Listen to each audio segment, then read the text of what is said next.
friends, welcome back to my channel. If you are looking for a little sweet treat to give someone you love this week, I've got an idea for you. For many years I've made my husband chocolate covered strawberries for Valentine's. It's always a big hit. We love them. The problem is they only last a few days in the refrigerator. I wanted to find a little treat that might last a little longer, and I found some frozen cheesecake bites.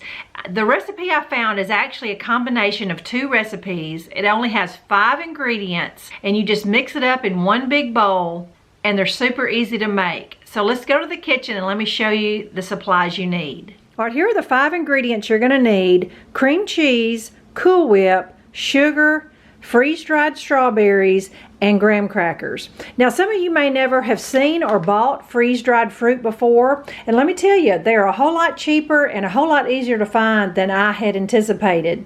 There's 2 different places you can look for them in your grocery store, one being where they sell the raisins and the other types of fruit like that, and the other place is in your baby section where they sell the toddler and the baby snacks. This is actually where I found mine at my Kroger grocery store, over in the baby department. It said strawberry fruit crisp, 100% freeze-dried fruit. They were 89 cents a pouch, and I picked up a couple pouches. Now, some of the recipes that I were researching, you can use fresh fruit, but you need to be really careful to dice it up very small and get as much moisture out of the diced strawberries as you can.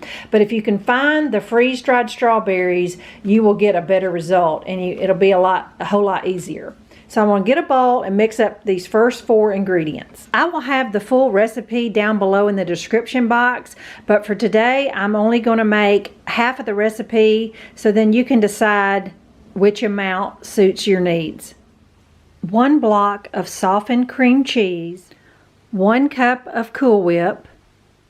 All right, the third ingredient is sugar. The full recipe calls for 1/3 of a cup, but I'm going to divide that in half. And I need 2 tablespoons and 2 teaspoons. With me being low carb, I am substituting my Swerve sugar replacement that measures just like regular sugar. All right, for my fruit, the full recipe calls for 1 ounce of dried fruit. I'm only making half, so I'm using 2 pouches. All right, when I opened up my strawberries, a lot of them were whole slices, so I crunched them up really good before I poured them in there. And it's pretty powdery. I used my hand mixer for less than a minute and got everything mixed and incorporated. I'm going to clean off my beater some, and then I'm going to put my bowl in the freezer and let my cream cheese mixture firm up.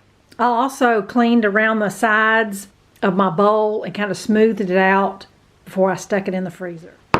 All right, I put a whole brick of graham crackers in my food processor and got them crunched up. And this has been in the freezer for 30 solid minutes. I'm trying to do this one-handed, but this is my medium Pampered Chef scoop. And it's just really soft, but definitely scoopable. Just cover them in graham crackers and then set them on your cookie sheet. Just so you know how much crackers I had left over with a half a batch. So I'm just going to save this, but in case you didn't know how much it actually made. Now, I did use my medium scoop, and I didn't get as many bites as I was expecting. I was thinking more closer to 15 or 20. It did give me 14, so with a full batch of this recipe, you'll get at least 2 dozen cheesecake bites. They're a heaping tablespoon, so it's a good mouthful as far as a bite's concerned. I wouldn't want them any smaller or any bigger, but next time I'll definitely make a whole batch. You'll just keep these in an airtight container for up to a couple months. This is not a good dessert to take to a party because they really need to stay cold and frozen. But when you do get ready to eat them, just pull them out of the freezer, let them sit out for just a couple minutes to soften up. I did taste the cream cheese mixture before I rolled them, and they are absolutely delicious. You could seriously put this in a graham cracker crust and make it a frozen pie and put some sliced strawberries on top. But the freeze-dried strawberries are the secret ingredient. So I hope you enjoyed this little recipe. You'll give it a try for something different for a Valentine treat. Thanks so much for watching. Bye-bye.